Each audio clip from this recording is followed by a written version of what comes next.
Honorable Président de l'Assemblée nationale, honorables membres du Bureau, honorables députés nationaux, élus légitimes du peuple. Permettez-moi maintenant d'attirer l'attention de votre auguste Assemblée sur ce que votre gouvernement entend réaliser pour les 5 prochaines années en vue de matérialiser notre ambition de bâtir un État uni et mieux sécurisé, une économie plus diversifiée et compétitive et une société plus juste pour un développement durable. Le premier pilier de ce programme a pour objectif de créer plus d'emplois et de protéger le pouvoir d'achat des ménages. Il regroupe en lui-même les 2 premiers engagements électoraux du président de la République, à savoir plus d'emplois et plus de pouvoir d'achat.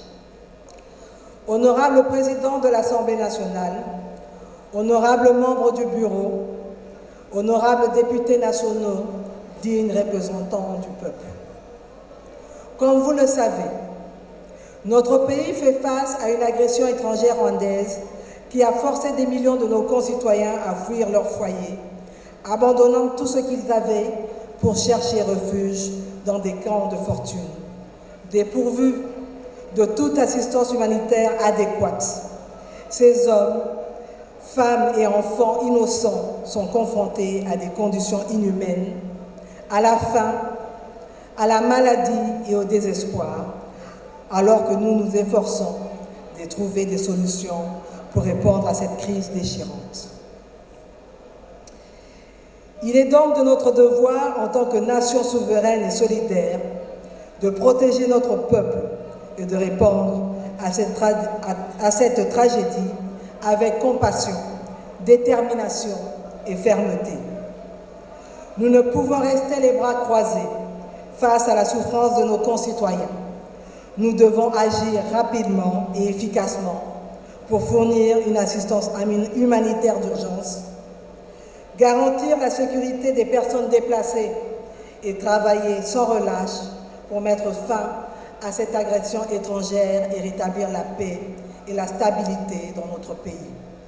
En ces moments sombres, l'unité et la solidarité de notre nation seront notre force et notre espoir pour surmonter cette épreuve avec dignité et résilience. C'est pourquoi le deuxième pilier de ce programme d'action du gouvernement entend apporter des réponses aux questions liées à la protection du territoire national et de la sécurisation de la population et de ses biens. Il est structuré en 7 axes stratégiques d'intervention qui recoupent 4 thématiques liées à la paix et à la sécurité, avec au total 56 actions pour un coût cumulé sur les 5 ans estimé à 55 400 milliards de francs congolais et une moyenne annuelle de 11 000 milliards de francs congolais, ce qui représente 20% du coût total de ce programme. Le troisième pilier de ce programme d'action du gouvernement porte l'ambition d'aménager le territoire national en vue d'une connectivité maximale.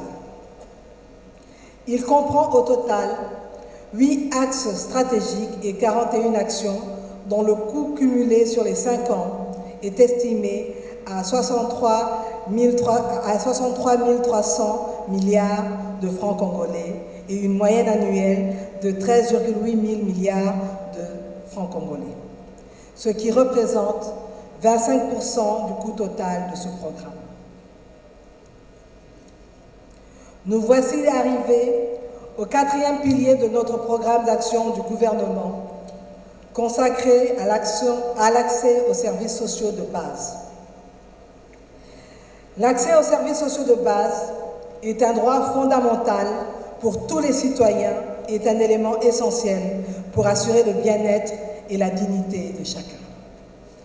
Pour mettre en œuvre ces mesures et pour atteindre les objectifs spécifiques de ce pilier, votre gouvernement adoptera une approche intégrée en vue de garantir un accès équitable et universel aux services sociaux de base, renforçant ainsi la cohésion sociale et la solidarité au sein de notre société. Le 5e pilier de ce programme est dédié à l'impérieuse nécessité de renforcer l'efficacité des services publics.